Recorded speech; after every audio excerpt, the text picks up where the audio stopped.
এইটা হলো পিকে মহারাজ sakura season 1, যে কিনা 5টা গাড়ির মালিক। এইটা হলো ক্লক টাওয়ারের মালিক হিপ হপ সিজন 2। সে সাকুরার অনেক বড় শত্রু, যার একটাই উদ্দেশ্য পিককে দখল করা ও সাকুরাকে মেরে ফেলা। বারমুডা ম্যাপে আরো অনেক রাজ্য আছে, যেমন ফ্যাক্টরিতে সিজন 3, রিমনাম ভিলেজে সিজন 4, যে কিনা সব সময় শাসন করে থাকে। আর অনেক রাজা আছে যাদের অত ভালো করে রাজত্ব চলে না। আরো একটি রাজ্য আছে যেমন অবজারভেটরি, যেখানে একজন মহিলা রাজত্ব চালায়। পরের রাজা হলো মিস্টার ট্রিপোলার।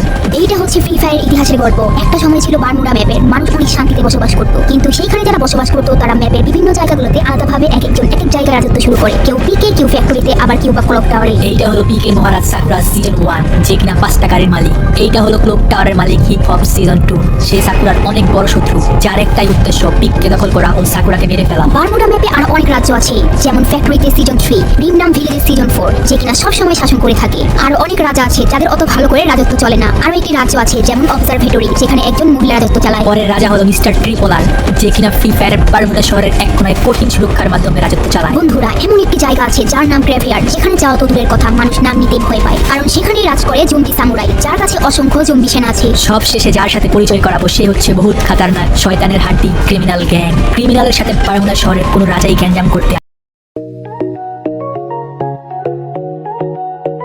এখন আর কোনো কাজ নাই, আমি একটু ঘর থেকে বের হইলাম। আর চাচা, আমি একটু রাজসভায় যেতেছি। ঠিক আছে বেটা, যাও, কিন্তু সেখানে গিয়ে রাজাকে বেশি কষ্ট করবে না। হ্যাঁ, আমি বুঝতে পারছি, আমি রাজারে কিছু জিগাবো না, কিছু দাঁড়ায় থাকুন, তুমি কোনো টেনশনই করো না। আসলে এইখানের মানুষ বেশি ভালো না। কি রে দিবস, তোর জন্য কতক্ষণ দাঁড়ায় আছি, তোর তো কোনো আসার নামই নাই। সরি বন্ধু, আমার একটু কাজ ছিল তাই দেরি হয়ে গেছে। আচ্ছা, কি জানি খুবই আমারে বলছিলি? আরে তেমন কিছু না, মানুষ বলতেছিল এখানে নাকি খাজানা আছে। আমি ভাবলাম তোর সাথে কথাটা শেয়ার করি, দেখি তোর কাছে জানা আছে নাকি। হ্যাঁ, এটা আমার জানা আছে, কিন্তু এটার জন্য আমাদের ওইখানে যা দেখতে হইব। কিন্তু মানুষ তো বলে ওইখানে কিছুই নাই। ওইটা তো ওইখানে গেলেই বোঝা যাইব। এখন চল আমার সাথে। বন্ধু, তুই আমার এইখানে কেন আনছ?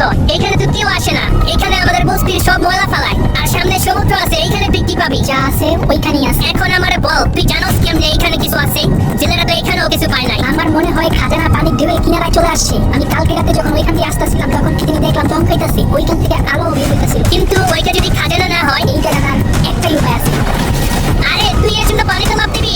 আমি তো সাঁতার কাটতে পারি না, আমি কেমনে যাবো? আমার সন্দেহই ঠিক ছিল, এইখানে খাজানা আছে। দেখ বেটা, আমার সন্দেহই ঠিক ছিল, খাজানা পেয়ে গেছি। এটার কথা মানুষ একদিন বলতো। কি কোস ভাই, আমরা খুঁজে পাইছি। মহারাজ, আমাদের রাজ্যের দুইটা ছেলে খাজানা নিয়ে আসছে। কি কোস? কে সেই যারা এই খাজানা নিয়ে আসছে? মহারাজ, এই দুজন ছেলে নিয়ে আসছে, ওদের নাম হচ্ছে সাকিব আর দিবস। জি মহারাজ, আমি আর আমার বন্ধু এই খাজানা নিয়ে আসছি। অনেক কষ্ট করে এই খাজানা সমুদ্র থেকে নিয়ে আসছি। সাব্বাস ছেলেরা, তোমরা অনেক বড় সাহসের কাজ করছো, তোমাদেরকে আমি পুরস্কার দিব। না মহারাজ, আমাদের কিছু লাগবে না, এই সব কিছু রাজ্যের অসহায় মানুষদেরকে দিয়ে দেন। কিরে দিবস, এইটা কি করলি? আমাদের কিছু লাগবে না? বাহ দিবস, তোমার কথা অনেক ভালো লাগছে। তোমাদের ভাগ আমি এই রাজ্যের মানুষদেরকে দিয়ে দিব।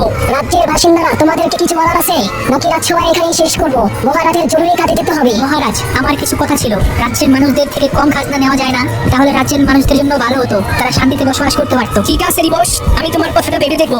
রাজ্যবাসী, এখানে সভা শেষ, সবাই সবার কাজে যেতে পারো। দিবস, আমার মনে হয় তুই পাগল হয়ে গেছিস রে। আমাদের তো রাজ্যের মানুষের কথাও ভাবতে হবে। আমি তো মহারাজকে পটানোর জন্য এরকম করছি। তোরে আমি কতবার বলছি তুই এইখানে চুপ করে থাকবি? তুই আর আমার চাচা একই রকম, যখনই দেখোস চুপ থাক বলস। এখন কই যাবি বল? আরে আজকে তো ফিস্ট ফাইট হইব ফ্যাক্টরিতে, তুই তো কোনদিন যাস নাই। চল আজকে যাই, অনেক মজা হবে। হ্যাঁ বন্ধু, আমিও শুনছি ওইখানে অনেক মজা হয়। চল আজকে যাই, আমিও দেখে মজা নেই। আমাদের এই দিবসকে কিছু বড় লাগবে, নাইলে বাপের মতো দিবসও আমাদের কাজে বাধা দিবে। বুঝছি মহারাজ, আমি ওর ব্যবস্থা করতেছি। ফ্যাক্টরির রাজা সিজন 3 অনেক শক্তিশালী, যে তাকে প্রমাণ করার জন্য তাদের সামনে গিয়ে ফাইট করার জন্য দাঁড়িয়ে বলে, কি রে, তোরা কি রেডি? আবার ভয় পাইতেছ না তো? মহারাজ, আমরা 5 জন অনেক শক্তিশালী, আপনি আমাদের সাথে পারবেন না। তাহলে চলো শুরু করা যাক। এই কথা বলে রাজা দুজনকে কঠিন মার দেয়। বাকি যারা এসেছিল তাদেরকেও কঠিন মার মারে। এক পর্যায়ে রাজা জিতে যায়। দেখো ফ্যাক্টরির বাসিন্দারা, দেখো আমি সবচেয়ে বেশি শক্তিশালী। মহারাজ জিন্দাবাদ, ফ্যাক্টরি মহারাজ জিন্দাবাদ। এখন যাকে দেখছেন তার নাম সাদিয়া, এবং সে তার হাজবেন্ডের মৃত্যু প্রতিশোধ নেওয়ার জন্য রাজার কাছে এসেছে। আর যে তার হাজবেন্ডকে মেরেছে তার নাম রাকিব, এবং তাকেও সাথে নিয়ে পিকের মহারাজ সাকুরার সামনে এসেছে। মহারাজ,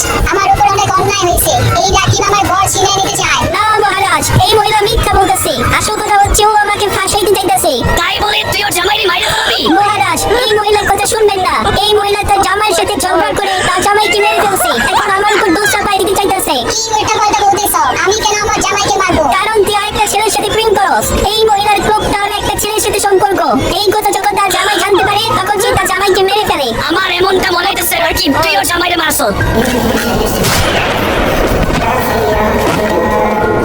এই মেয়ে শোন, তোর যদি কোনো দরকার পড়ে তাহলে তোর জন্য আমার রাজপ্রাসাদের দরজা সবসময়ের জন্য খোলা। মহারাজ, কেউ আমাদের উপর আক্রমণ করছে আর আমাদের সৈন্যের কাছ থেকে গাড়ি নিয়ে গেছে। কি বলতেছ তুই? কার এত বড় সাহস যে আমার গাড়ি চুরি করছে? মহারাজ, এইটা আর কেউ না, তারা হচ্ছে শয়তান বদমাইশ ক্রিমিনাল গ্যাং। এই ক্রিমিনালদের এত বড় কলিজা যে আমার